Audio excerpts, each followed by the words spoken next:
श्री भगवानुवाच संन्यासः कर्मयोगश्च निःश्रेयसकरावुभौ तयोस्तु कर्मसन्न्यासात् कर्मयोगो विशिष्यते.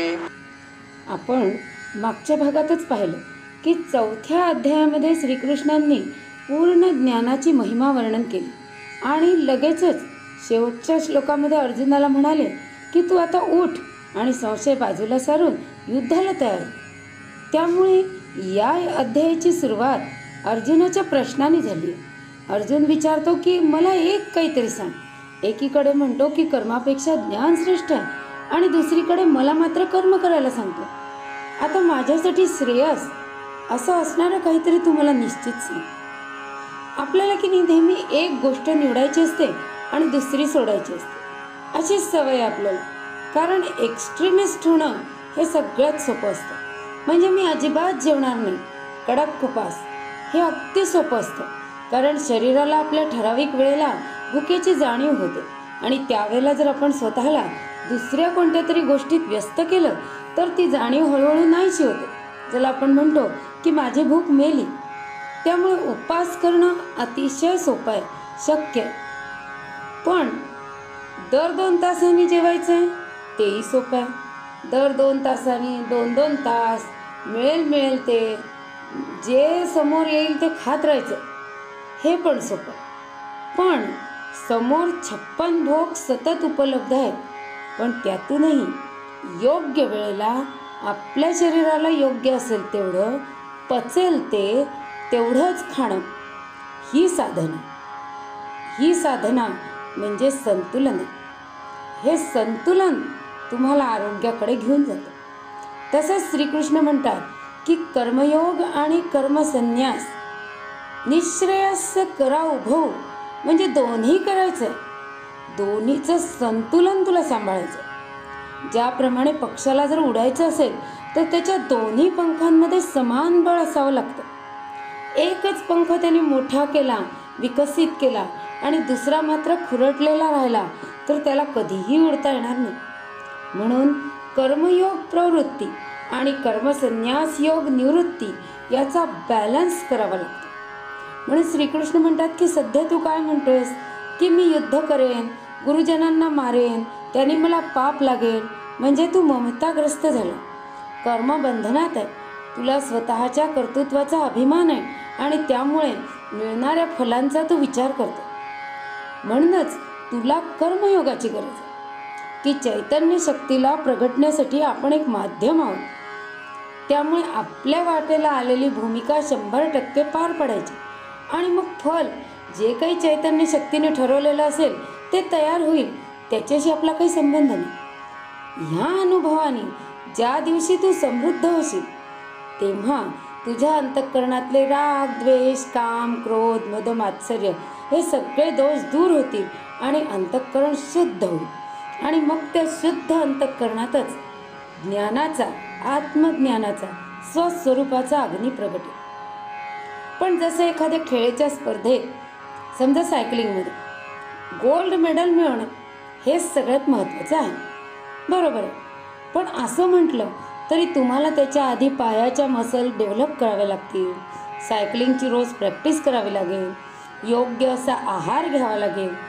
तेव्हा कुठे ती डेव्हलप झालेली स्ट्रेंथ तुम्हाला गोल्ड मेडलपर्यंत नेऊ शकते. तसंच आपली भूमिका 100% वठवायचा कर्मयोग तुझं अंतःकरण शुद्ध करून देईल आणि प्रत्येक कर्म करत असताना त्याचं फल अंतःकरण शुद्धीकडे जात आहे की नाही याकडे तुला लक्ष ठेवायचं. त्यामुळे तू 100% कर्म पूर्ण करशील, त्यामध्ये 100% परफेक्शन असेल आणि 100% कर्म पूर्ण केल्यानंतर तुला त्याच्यातून निवृत्ती म्हणजे कर्मसन्यास सहज घेता येईल. ज्याची प्रवृत्ती परफेक्ट असेल त्यालाच निवृत्ती घेता येते.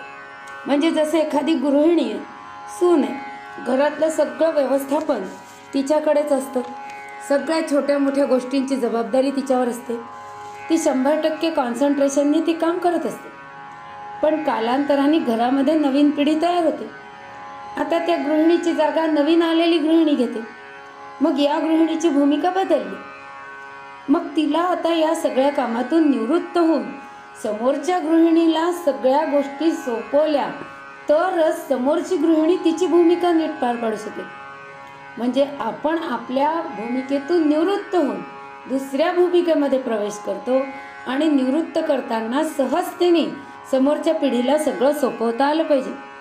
ते रागारागाने नाही की घ्या आता तुम्ही सगळं करा, आता मी अजिबात याच्यात पडणार नाही आणि बसून राहायचं. नाही नाही, विचारलं तर आपल्या अनुभवाचा फायदा नवीन पिढीला जरूर द्यायचा, कारण ते पुन्हा आपल्या भूमिकेचंच आलं. मग पुन्हा प्रवृत्तीत अडकायचं नाही. ही निवृत्ती 100% योग्य कर्म करणाऱ्याला साधता येते, कारण त्यांनी कर्मयोगाने अंतःकरण शुद्ध केलेलं असतं. नाहीतर भूमिकेनुसार निवृत्ती वाट्याला तर येते, पण निवृत्ती घेतल्यावर मी की नाही तेव्हा असं करायला पाहिजे होतं, आम्हाला नाही बाई तसं करायला मिळालं, आमच्या वेळेला नव्हतं बाई असं, अशी चुटपुट चालू राहते. म्हणजे 100% निवृत्ती घेता येत नाही. आणि हे शुद्ध अंतःकरण जे आहे ते चटमंगनी पड्ड्या असं काही मिळत नाही. एकदा स्वामी विवेकानंदांना एक मोठे न्यूरोसर्जन भेटायला आले आणि म्हणाले की मी खूप व्यस्त असतो, मला काही जास्त वेळ नाही, त्यामुळे मी तुम्हाला जास्त वेळ देऊ शकत नाही. मी तुमच्या सोबत फक्त 2 तास राहू शकतो आणि या 2 तासात तुम्ही मला सगळ्या वेदांताचं सार शिकवून द्या आणि आत्मसाक्षात्कार द्या. थोडक्यात सांगा. तर विवेकानंद म्हणाले की 2 तास एवढे कशाला, मी तर तुम्हाला 1 तासात वेदांताचं ज्ञानही देतो, आत्मसाक्षात्कारही देतो, फक्त तुम्हाला माझी फी द्यावी लागेल. डॉक्टर म्हणाले की हो हो, मी तर मोठा न्यूरोसर्जन आहे, तुम्ही सांगाल ती फी मी द्यायला तयार आहे, सांगा किती फी. विवेकानंद म्हणाले नाही नाही, मला पैशाच्या रूपात फी नको, पण आधीचा 1 तास तुम्ही मला तुमचं न्यूरोसायन्स, सर्जरी सगळ्याचं पूर्ण ज्ञान द्यायचं, इतकं ज्ञान द्यायचं की मला लगेच सर्जरी करता यायला पाहिजे. पुढच्या काही मिनिटातच मी सर्जरीसाठी सुसज्ज झालो पाहिजे असं ज्ञान तुम्ही 1 तासात शिकवा. त्याच्या पुढच्याच तासात मी तुम्हाला आत्मसाक्षात्कार घडवणार. ते म्हणाले की हे कसं काय शक्य आहे बा, मला ते सगळं शिकायला, याच्यात एक्सपर्ट व्हायला 28 वर्ष लागली आणि ते सगळं ज्ञान आणि तो अनुभव मी तुम्हाला 1 तासात कसं काय शिकवणार. मग विवेकानंद म्हणाले की आत्मज्ञान आणि आत्मसाक्षात्कार क्षणात होतो, पण त्यासाठी तयारी करावी लागते शुद्ध अंतःकरणाची. ती मात्र साधना आहे, अनेक वर्ष करायची, आणि ती साधना आहे कर्मयोग. फक्त कर्मयोग करत असताना कर्म आपण अंतःकरण शुद्धीसाठी करतोय, इतर कोणत्या फलाचा हेतू नाही, हे कायम लक्षात ठेवायचं. आणि हे कर्म झाल्याबरोबर आपल्याला या कर्मातून संन्यास घ्यायचा आहे, पूर्णपणे निवृत्त व्हायचं आहे, अडकून पडायचं नाही. फलाचा उपभोग, फलाबद्दल गौरव, हे सगळं उपभोगत आपल्याला बसायचं नाही आहे. ह्या प्रवृत्ती आणि निवृत्तीचं संतुलन राखायचं आहे आणि अंतःकरण शुद्धीसाठी तुला आता कर्मयोग करायला लागायचं आहे असं श्रीकृष्ण स्पष्ट सांगतात. आता पुढच्या श्लोकामध्ये श्रीकृष्ण अर्जुनांना काय सांगतात ते आपण पुढच्या वेळेला बघूया. श्रीकृष्णार्पणमस्तु.